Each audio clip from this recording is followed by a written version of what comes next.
நீங்கள் விஜய் அவர்களுடைய பேச்சை நீங்கள் கேட்டிருப்பீங்க. எல்லா பழியும் ஏன் மேலேயே போடுறாங்கன்னு திரும்ப அதே பல்லவியவே திரும்ப பாடிக்கிட்டு இருக்காரு. அண்ணாதுரை, கருணாநிதி, எம்ஜிஆர், ஜெயலலிதா. இப்போ கடைசியாக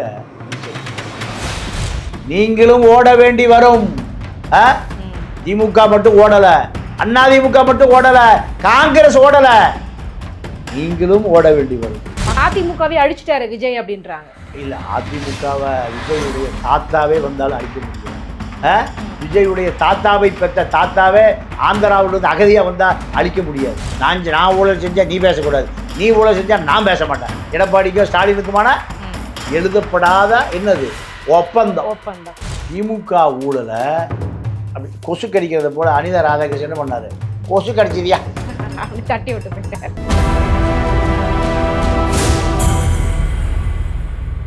நேர்களுக்கு வணக்கம். இன்றைய நேர்காணலில் நம்மோடு இணைந்திருக்கிறார் மூத்த பத்திரிகையாளர் திரு பாண்டியன் அவர்கள். வாருங்கள் பேசுவோம். வணக்கம் சார். வணக்கம். நீங்கள் விஜய் அவர்களுடைய பேச்சை நீங்கள் கேட்டிருப்பீங்க. கரூரில் மொத்தமாக பார்க்க போனால் எல்லா பழியும் ஏன் மேலேயே போடுறாங்கன்னு திரும்ப அதே பல்லவியவே திரும்ப பாடிக்கிட்டு இருக்கார்.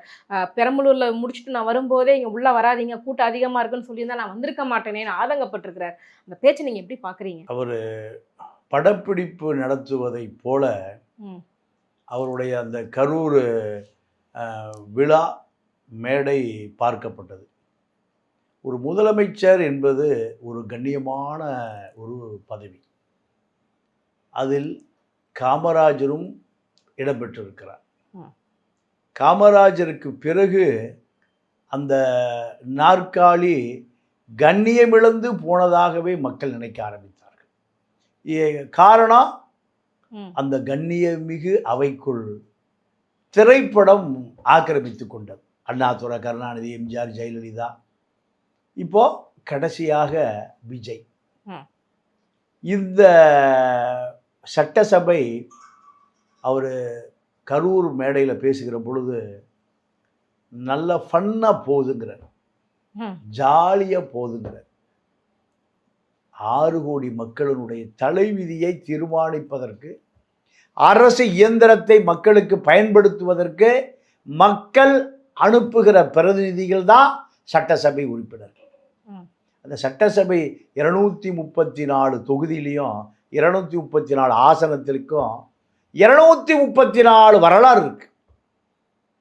நீங்கள் நான் ஒரு 10 வருடங்களுக்கு முன்பு ஒரு செய்தி கேள்விப்பட்டேன்.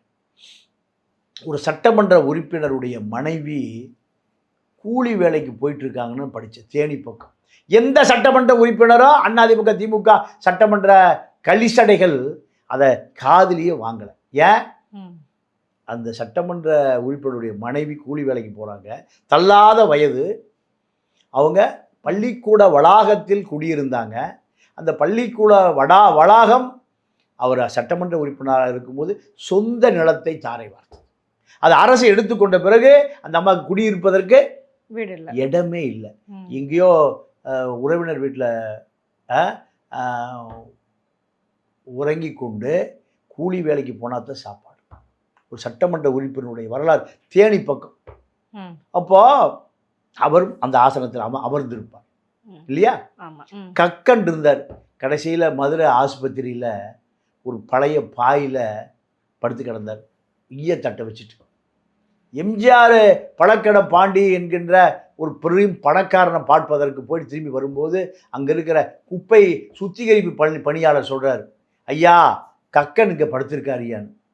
காளிமுத்து எம்ஜிஆர்ட்ட சொல்கிறார், கக்கன் இங்கே படுத்திருக்காரு. கக்கனை பார்க்கலான்னு திரும்பி போகிறாங்க. ஒரு கட்டிய கோமணத்தோடு ஒரு பழைய பாயில், அந்த படமே கோமணத்தோடு அவங்க சேரில் உட்காந்துருக்காரு. எம்ஜிஆர் முதலமைச்சர் வர்றாருனையா அந்த ஆஸ்பத்திரி நிர்வாகம் அவருக்கு ஒரு நாற்காலி போடுறாங்க. நாற்காலியில் உட்காந்து எம்ஜிஆர் பேசுகிறார். அவரெல்லாம் அமர்ந்த சீட்டு தான் இங்கே ஓடி காண்கிறார். நீங்களும் ஓட வேண்டி வரும். திமுக மட்டும் ஓடல, அதிமுக மட்டும் ஓடல, காங்கிரஸ் ஓடல, நீங்களும் ஓட வேண்டி வரும். மக்கள் ஆதரவு பயங்கரமா இருக்காமே அவருக்கு தான். கருணாநிதிக்கு இல்லாத ஆதரவா? ஜெயலலிதாவுக்கு இல்லாத ஆதரவா? ஜெயலலிதா சிறையில் அடைபட்டு கிடந்தார், மத்திய சிறையில். பாச்ச பள்ளி பெருச்சாளி. ஜெயலலிதா வரும்போது என்ன ஆதரவு? கருணாநிதி அரசியலுக்கு வரும்போது என்ன ஆதரவு? எடப்பாடி வரும்போது என்ன ஆதரவு?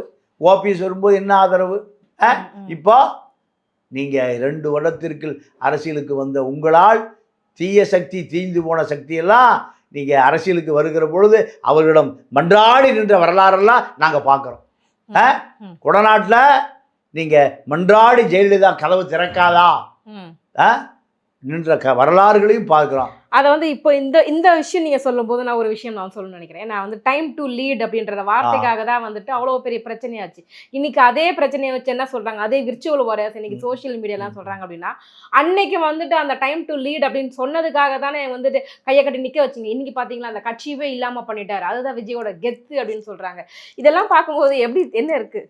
இல்லை, அரசியல் தெரியாதவர்களுக்கு புரிதல் இருக்கும். இன்னைக்கு அந்த அதிமுகவே அழிச்சிட்டாரு விஜய் அப்படின்றாங்க. இல்லை, அதிமுகவை விஜயுடைய தாத்தாவே வந்தாலும் அழிக்க முடியாது. விஜயுடைய தாத்தாவை பெற்ற தாத்தாவே ஆந்திராவிலிருந்து அகதியாக வந்தால் அழிக்க முடியாது. ஏன்னா அது உழைக்கிற மக்களுக்கான அதிகார மையம். அது எது அதிமுக இரட்டைலை என்பது எடப்பாடி ஜெயலலிதா ஓடு முடிந்து போன வரலாறு அல்ல. அது யாருடைய அதிகாரம்? அருந்ததியர் காலனியில எம்ஜிஆருடைய நினைவு நாள் வருகிற பொழுது படம் வைக்கிறான், சூடன் ஜாம்பராணி வைக்கிறான், ஊதுபத்தி வைக்கிறான், பாட்டு போடுறான். எப்போ இருந்து? காலையில இருந்து ராத்திரி வரைக்கும் பாட்டு போடுறான். அதை அழிக்க முடியுமா? விஜய் 10 முறை பிறந்து வந்தாலும் எம்ஜிஆர் என்கின்ற அந்த உண்டாக்கிய ரெட்டை இலையை விஜய் பரம்பரைக்கு அது தகுதி இல்லை. உன்னுடைய பரம்பரை என்னன்னு எல்லாருக்கும் தெரியும். ஆனா எம்ஜிஆருக்கு பரம்பரை இல்லை. ஆனால் அந்த எம்ஜிஆர் உழைக்கும் மக்களுடைய பிரதிநிதி. அருந்ததியர் காலனிக்கு அதிகாரத்தை கொண்டு போய் சேர்த்த ஒரு மாபெரும் தலைவன் தான், மக்கள் தலைவன் தான் யாரு? எம்ஜிஆர். அதை ஒழிக்க முடியுமா? எடப்பாடி ஒழிக்கலாம், ஓபிஎஸ் ஒழிக்கலாம், இங்க இருக்கிற கரூர் களிச்சடைகளை ஒழிக்கலாம். அது எம்ஜிஆருடைய இரட்டை இலை. ஆகையால அதெல்லாம் ஒழிக்க முடியாது. உங்களுக்கு எழுதி கொடுத்தவன் தப்பா எழுதி கொடுத்துருக்கான். உங்களுக்கு லெட்டர் பேடில் எழுதி கொடுத்தவன் அவ்வளோதான் அரசியல் தெரியும். ஆகையால நீங்கள் திமுக ஊழலோடு கைகோர்த்திருக்கிறீர்கள், திமுகவின் ஊழலோடு கைகோர்த்திருக்கிறீர்கள். எம்ஜிஆரே ஒரு காலத்தில் கருணாநிதியை ஊழலோடு கைகோர்த்தார். ஏன்? எம்ஜிஆர் கருணாநிதி அதிமுக அரசை விமர்சனம் செய்து நரகல் மொழியில் எம்ஜிஆரை விமர்சனம் வச்சிருவாரு. எம்ஜிஆர் பயந்து என்ன பண்ணார்? முதல்ல கருணாநிதி பார்த்துட்டு வாங்க, கோபாலபுரத்தில் போய் புட்டி இறக்கி வச்சுட்டு வாங்கயான்னார் எம்ஜிஆர். எம்ஜிஆர்டே கட்டிங் வாங்கினவர் யாரு? கருணாநிதி. இப்போ கருணாநிதி பேரன் இருக்கான். கருணாநிதி பேரன் இப்போ விஷ்ணு ரெட்டியும் உதயநிதியும் ஏதோ ஒரு வெளிநாடுகள் சந்தித்து பேரம் நடக்குது. ஏன்? உங்கள் ஊழலை நான் தொடவே மாட்டேன், அதுக்கு எங்களுடைய ஊழலை நீங்கள் பேசக்கூடாது. எப்படி அதிமுக ஊழலை கடந்த 5 ஆண்டு காலம் திமுக தொடவே இல்லை. சபரீசனுக்கு அதற்காக 10,000 கோடி ரூபாய் கொடுத்தாங்க. துபாயில் வச்சு பேரம் பேசி எடப்பாடி தரப்பு யாருக்கு கொடுத்துச்சு? சபரீசன் கொடுத்துச்சு. அதெல்லாம் விசாரிப்பீங்களா? G2 ஏன் இன்னைக்கு வரைக்கும் தொடலை? பல ஆயிரம் கோடி நிலம் அந்த சபரீசனுக்கு இருக்கு. G2 எங்கே இருக்குது? தமிழ்நாட்டில், கர்நாடகாவில், ஆந்திராவில், தெலுங்கானாவில் இருக்கு. எப்படி 5 வருஷத்துக்கு முந்தைய இப்படி ஒரு நிறுவனமே இல்லையே. 21 ஆட்சிக்கு வந்த பிறகு எங்க திரும்பினாலும் G2. இது G2 உலகமா? அது ஏன் இன்னும் பக்கத்தில் போல? விஷ்ணு ரெட்டி, நந்தினி ரெட்டி காம்ப்ரமைஸ் பண்ணுறாங்களா? என்ன நடக்குது? வரலாற்றின் குப்பை தொட்டியில் பல மணி மகுடங்கள் கிடந்திருக்கு. முகலாய கடைசி மன்னன் பகதூர் ஷா பிரிட்டிஷ்காரனால் கொண்டு போய் சிறையில் வச்சான் பர்மாவில். என்னை புதைப்பதாவது கொண்டு என் மண்ணில் புதையான்னா. ஏன்? என் மூதாதையர்கள் முகலாய அரசை டெல்லி பாதுஷாக்களாக 350 ஆண்டு காலம் ஆண்டான். எதை? இந்தியாவையே ஆண்டான். அந்த முகலாயரனுடைய கடைசி வாரிசு தான். ஆங்கிலேயம் பிடிச்சிக்கிட்ட. ஆனால் என்னுடைய தாத்தா பாட்டன் முப்பாட்டன் கிப்பாட்டன் எல்லாம் எங்கே எதை கட்டியாண்டான்? இந்தியாவை கட்டியாண்டான். என் பாடியை கொண்டு அங்கே புதையா. இந்த பர்மாவுக்கு எனக்கு சம்மந்தம் இல்லையா? இது யாருடைய மண்? நீங்கள் நேபாளியும் சைனாக்காரனை வந்து இருக்கான், என்னை என் ஊரில் புதையானா அதுக்கு பிரிட்டிஷ்காரன் புதைக்க மாட்டேன். இதெல்லாம் வரலாறு. இப்போ நீங்கள் திமுகவை எவ்வளவு தூரம் நீங்கள் அடிக்கிறீர்களோ, எவ்வளவு தூரம் அடித்த கொள்ளையை பறிக்கிறீர்களோ, அதுதான் உங்களுக்கான மகுடம். அப்படி போல பார்த்தீங்கன்னா ஏவா வேலு வீட்டை வந்து ரெய்டு பண்ணியிருக்காங்க. இனிமேலும் இது தொடரும்னு வேற சொல்லியிருக்கிறாங்க. அப்போ இனி அடுத்தபடி பார்த்தீங்க அப்படின்னா ஒவ்வொரு அமைச்சர்கள் வீட்டிலும் ரெய்டு நடக்க தான் போகுது. கைது செய்ய தானே போகிறாங்க. ஆமாம், ரெய்டு நடக்கும். காலையில் கைது செய்வாங்க, ராத்திரி டிஃபன் சாப்பிட்றதுக்கு வீட்டுக்கு வந்துடுவாங்க. அதில் விஜய் அவர்களுடைய இல்லைம்மா, அதாம்மா அனிதா ராதாகிருஷ்ணன் நைட்டு பிடிச்சாங்க, காலையில் எங்கே வந்துட்டார்? டிஃபன் சாப்பிட்றதுக்கு வீட்டுக்கு வந்துட்டார். நல்ல கைது, நல்ல மக்கள் சொத்தை திருடியவரை என்ன பண்ணாங்க? பறிமுதல் பண்ணிட்டாங்க. ஏவா வேலு சிங்கப்பூர் டூர் போயிருக்காரு. விஜய் போலீஸ் தான் அனுப்பி வைத்தது. அவர் ஏர்போர்ட் வழியாக போகாமல் இங்கே போய் கடலை நீந்தியே சிங்கப்பூர் போயிட்டார். அப்போது யாரை ஏமாற்றுகிறீர்கள்? கரூரில் செந்தில் பாலாஜியும் அவர் தம்பி அசோக்கும் இங்கே ஓடுறாங்க, உங்களை ஓட விட்டுட்ருக்கானுங்க.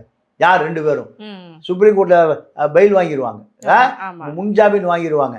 திமுகவினுடைய வழக்கறிஞர் அணி எங்கே எப்படி இருக்கு? கொளுத்து போய் ஸ்ட்ராங்காக இருக்கு. சைதாப்பேட்டையிலிருந்து சுப்ரீம் கோர்ட் வரைக்கும் எப்படி இருக்கு? கொளுத்து போய் பாஜான உருவமா 7 அடியில் முரட்டு மீசையோடு இருக்கு. நீங்கள் கைது பண்ணால் பெயில் வாங்கிடுவாங்க, நீங்கள் கைது பண்ண நினைச்சாலே பெயில் வாங்கிடுவாங்க. இப்போ சிங்கப்பூரில் இன்ப சுற்றுலா போயிருக்காரு ஏவா வேலு, அடித்த கொள்ள பலாயிரம் கோடி. நீங்கள் என்ன எங்கே போய் விசாரிக்கிறீங்க? நீங்கள் இப்போ பார்ட்டி ஃபண்டு நீங்கள் வாங்க ஆரம்பிச்சிட்டீங்க. நீங்கள் பார்ட்டி ஃபண்டு. அதனால தான் உங்களை நீங்கள் செய்கிற ஊழலை திமுக வாயே திறக்கிறது இல்லை. யாரை வச்சு வாய் திறக்குது? சைமனை வைத்து வாயை திறக்குது. சைமன், அவர் பேர் சைமன் தாமா. கருணாநிதி பேர் தட்சணாமூர்த்தி தானே. அப்புறம் என்ன சைமனை? அதுக்காக சைமனுக்கு 50 கோடி ரூபாய் கொடுக்கப்பட்டிருக்கு. எவ்வளவு? ஷார்ட்டை 200 கோடி ரூபாய்க்கு, 20 கோடி ரூபாய்க்கு பில்டிங் வாங்கியிருக்காரு. ஷார்ட்டை போடுற ஷூ 1 லட்சம் ரூபா. சீமான் அவர் வாங்கியிருக்கிற காருடைய விலை 3 கோடி. பொண்டாட்டி வச்சிருக்கிற டிஃபெண்டர் கார் 3 கோடி. திமுக எல்லாத்தையும் அடித்த கொள்ளைய சீமானுக்கு வாரி இறைத்து எவன் திமுக பத்திரிக்கை அடித்து அறிவாலயம் கொண்டு போகிறானோ, ஏப்பா பத்திரிக்கை கொண்டு சீமானுக்கு வைப்பா. யாரு? திமுக. யாரை எதுக்கணும்? விஜயை எதுக்கணும். நீ அறிவாலயம் வராத, நேராக எங்கே போ? வளசரவாக்கம் விருகம்பாக்கம் போ, அங்கே ஒரு பத்திரிகை வை. அப்போ தான் விருகம்பாக்கம் பனையூரை எதுக்கும். இப்படி ஒளிஞ்சிருக்கு திமுக. யாருக்கு பின்னாடி? சைமனுக்கு விஜயலட்சுமிக்கு பின்னாடி ஒளிஞ்சிருக்கு. திமுகவுடைய நிலைமை பார்த்தீங்களா? இதை பார்த்து கூட விஜய் இன்னும் நடவடிக்கை எடுக்கலை. ஏன் சேகர் பாபுன்னு கைது செய்யலை? கோயில் நகை பூரம் உருக்கிட்டாருன்றான். அதிகாரியை தூக்கி எங்கே எப்பயா உருக்குன, எங்கே உருக்குன, எங்கே வச்சுருக்க? ஐஸ் பாரில் படுக்க வை அதிகாரியை. அப்படியே அப்ரூவல் ஆயிடுவான். அதிகாரி பூரா என்ன ஊழல் பண்ண சொன்னால் ஒரு ஜெராக்ஸ் போட்டு வச்சுக்குவோம். எதிர்கட்சி ஆளுங்கட்சி ஆச்சுன்னா ஜெராக்ஸோடு போய் சரண்டர் ஆயிடுவான். இது அதிகாரி. அப்போது நீங்கள் ஒன்றும் நடவடிக்கையே, அதிரடிய நடவடிக்கை எடுக்கலையே. ஓடினார் எங்கே ஓடினார்? நீங்கள் தாயா ஓடிட்டு இருக்கீங்க. செந்தில் பாலாஜி அசோகா கரூர்லேயே டீ சாப்பிட்டுட்டு இருக்கிறான், எங்கே? கார்னர் கடையில். நீங்கள் தாயா ஓடுறீங்க. அவர்கள் மீது எந்த நடவடிக்கையும் இல்லைம்மா. ஊழல் வந்து பண்ணவே முடியாது, என் ஆட்சியில் ஊழல் ஒழிஞ்சு போச்சு. எங்கேயாவது பத்திரப்பதிவு ஆஃபீஸுக்கு போங்க, இல்லை கவர்மெண்ட் ஆஃபீஸுக்கு போங்க, ஊழல் லஞ்சம்னு கேட்டால் என் பேரை சொல்லுங்கள், உங்கள் விஜய் நான் இருக்கேன்னு மேடையில் இது வரைக்கும் எந்த சிஎம் முழங்கினதே கிடையாது. அப்படின்னும் போது இது பெரிய ஆச்சரியம் தானே இது? ஆமாம், ஆச்சரியம்தான். இன்னைக்கு வரைக்கும் 10 ரூபா பணம் யாருக்குமா போயிட்டு இருக்கு? இன்னைக்கு வரைக்கும் 10 ரூபா பாட்டில் வாங்குறான்னு குடிகாரம் போகிற போதையிலேயே கத்துறான். ஆமாம், 60 நாளா 600 கோடி ரூபாய் எங்கே போயிருக்கு? 600 கோடி மாற்றிட்டு போயிருக்கா? இல்லை உங்கள் டெல்லி பிரதிநிதியான ஆந்திரா ரெட்டிகிட்ட போயிட்டு இருக்கா? தமிழ்நாட்டுக்கு தமிழர்களுடைய பிரதிநிதி ஆந்திரா கர்நாடகாவில் படம் எடுக்கிற வெங்கட்ட நாராயண ரெட்டி. என்னையா நடக்குது நாட்டில்? இது ரெட்டிக்காரு தேசமா இல்லை ரொட்டிக்காரு தேசமா? தமிழனுக்கு தேசமே இல்லையா? எங்க பார்த்தாலும் ரெட்டிக்காரா இருக்கார். விஷ்ணு ரெட்டி, அபினேஷ் ரெட்டி, ஆதவர்ஜுனா ரெட்டி, இப்படி எல்லாமே ரெட்டிக்காரு ரொட்டிக்காரா இருக்காரு. இங்க தமிழ்காரு பூரா எங்க இருக்காரு? குப்பை தொட்டியில் கிடக்கிறார். அப்போ இதெல்லாம் மக்கள் பார்த்துட்டு தான் இருக்கான். ஜெயலலிதா வருகிற பொழுது ஆரவாரம், ஆர்ப்பாட்டம். நீங்கள் போட்ட மாதிரி அந்த அம்மா கோட்டு கீடு போட்டு தான் வந்தது 91ல். கடைசியாக எங்கே படுத்திருந்தது? சென்ட்ரல் ஜெயிலில் பள்ளி பாய்ச்ச பெருச்சாளி பக்கத்தில் படுத்திருந்ததா இல்லையா? வரலாறு இதெல்லாம் நடந்ததா இல்லையாம்மா? கண்டிப்பா. தானை தலைவன், தங்கத் தலைவன், தமிழின தலைவன், பிறக்கிற குழந்தைக்கெல்லாம் அவர் தான் தலைவன். கருணாநிதி எங்கே உட்கார்ந்துருந்தாரு? சென்டரில் உட்கார்ந்துருந்தார் லுங்கியோட. என்னடா என்னை பிடிச்சி உள்ள போட்டானுல இருந்தாரா இல்லையா? அப்போ ஊழல் செய்தால் யார் செய்தாலும், நீங்க ஊழல் செஞ்சா என் பேரை சொல்லுங்கிறீங்க, நீங்களே ஊழல் செஞ்சா யார் பேரை சொல்றது? இப்ப ஊழலே இல்லாத ஆட்சின்னு சொன்னா ஏன் திமுக ஊழலை நீங்க நடவடிக்கை எடுக்கல? மக்கள் சொத்தை கொள்ளையடிச்சு வச்சிருக்காமா? அதெல்லாம் மக்களுடைய சொத்துல சேர்க்கணுமா இல்லையா? கண்டிப்பா. ஆனா நீங்க முதல் ஆளா எங்க போறீங்க? ஸ்டாலின் வீட்டுக்கு போறீங்க. எதுக்கு? ஆசீர்வாதம் வாங்க. நான் ஊழல் பண்ண போறேன், நீ செஞ்ச ஊழலை நான் பேச மாட்டேன், நான் செஞ்ச ஊழலை நீ பேச. திமுக ஸ்டாலின் எடப்பாடி மாதிரி நான் ஊழல் செஞ்சா நீ பேசக்கூடாது, நீ ஊழல் செஞ்சா நான் பேச மாட்டேன். எடப்பாடிக்கும் ஸ்டாலினுக்குமான எழுதப்படாத என்னது ஒப்பந்தம். கருணாநிதிக்கும் எம்ஜிஆருக்கும் என்ன ஒப்பந்தம்? எழுதப்படாத ஒப்பந்தம். எம்ஜிஆரை பார்க்க வந்தா அப்பா பொட்டியை முதல்ல அங்கே கொண்டு போங்கப்பா. எங்க? கோபாலபுரம் பக்கம். அந்த ஆள் சட்டசபையில் மானத்தை கெடுத்து போடுவாரியா? இப்படி எம்ஜிஆரே பொட்டி எங்கே அனுப்பிச்சாரு? கோபாலபுரத்துக்கு. இப்போ அதே போல் ஜெயலலிதா கருணாநிதி ஊழல் தான், ஸ்டாலின் எடப்பாடி ஊழல். இப்போ உதயநிதி விஜய் ஊழல் தான் இப்போ ஓடுது. கண்டிப்பா. ஆமா சார். இப்போ நீங்க பேசும்போது சொன்னீங்க மக்கள் எல்லாத்தையும் பார்த்துட்டு இருக்காங்க, இதையும் மறக்க மாட்டாங்க அப்படின்னு சொல்லிட்டு. கரூர்ல நடந்த அந்த சம்பவத்தையும் மக்கள் மறந்து விஜய் வந்து ஜெயிக்கணும்னு சொல்லிட்டு அந்த ஊர் மக்களே வந்துட்டு அவ்வளவு ஆரவாரத்தோட அன்னைக்கு சாரையா வந்து மக்கள் போய் உட்காந்துருக்காங்கன்னும் போது, ஸோ மக்களுக்கு வந்து எதையும் வந்து மன்னிக்கும் குணம் வந்துருச்சு அப்படின்னு எடுத்துக்க முடியுமா சார்? இல்லைம்மா, இல்லை. அதாவது இப்போ என்ன நடந்ததுன்னா, திமுக அதிமுகவை ஒழிக்கணும்னு முடிவு பண்ணான். திமுக அதிமுக ரெண்டும் ஊழல்.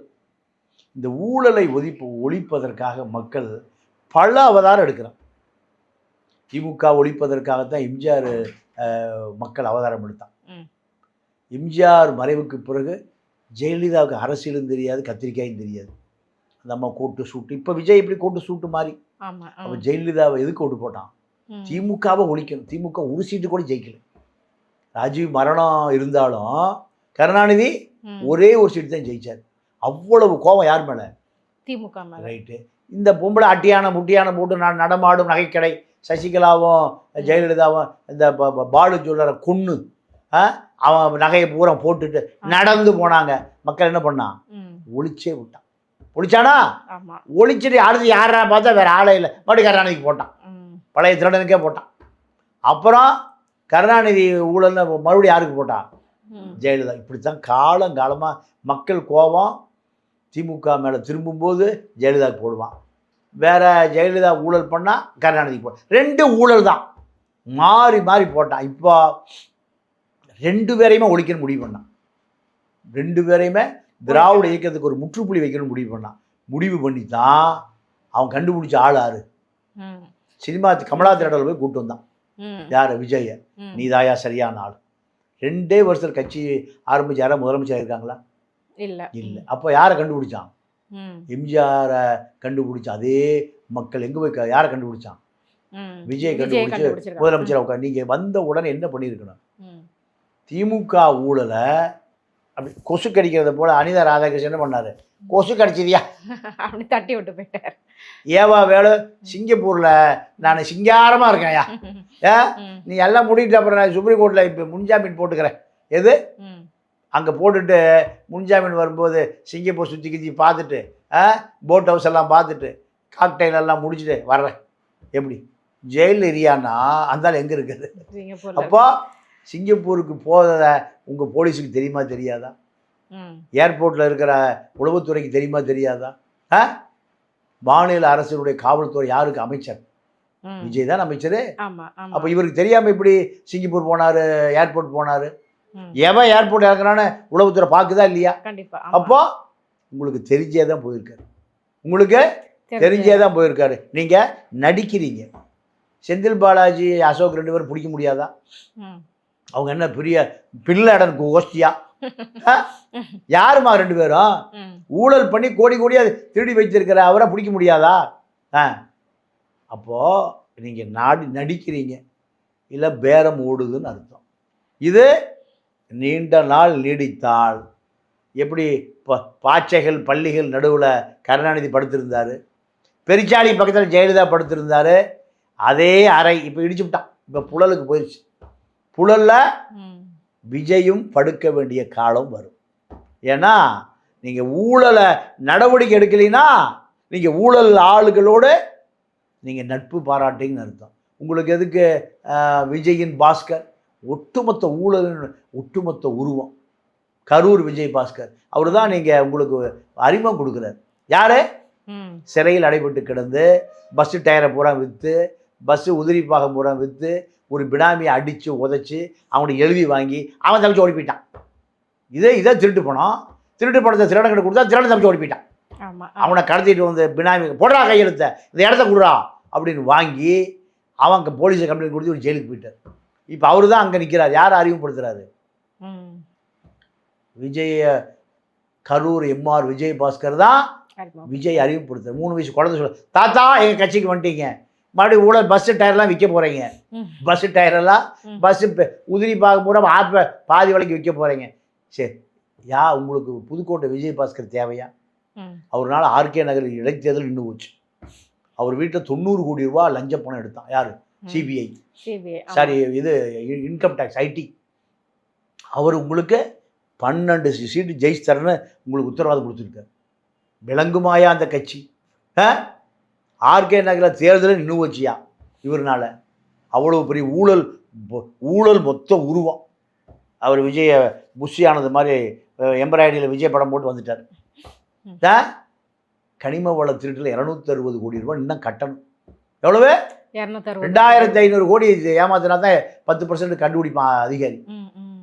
அவரு தான் உங்களுக்கு 12 சீட்டை ஜெயிப்பதற்கு 1/4 சவரன் கொடுத்தா ஜெயிச்சிருவார். அப்போது ஊழல் எங்கே இருக்கு? ஊழலே உங்கள் பின்னாடி இருக்கு. அதிமுக தீந்து போன கட்சி. தீந்து போனதுலேருந்து ஏன் ஆளை பிடிச்சிட்டு வரீங்க?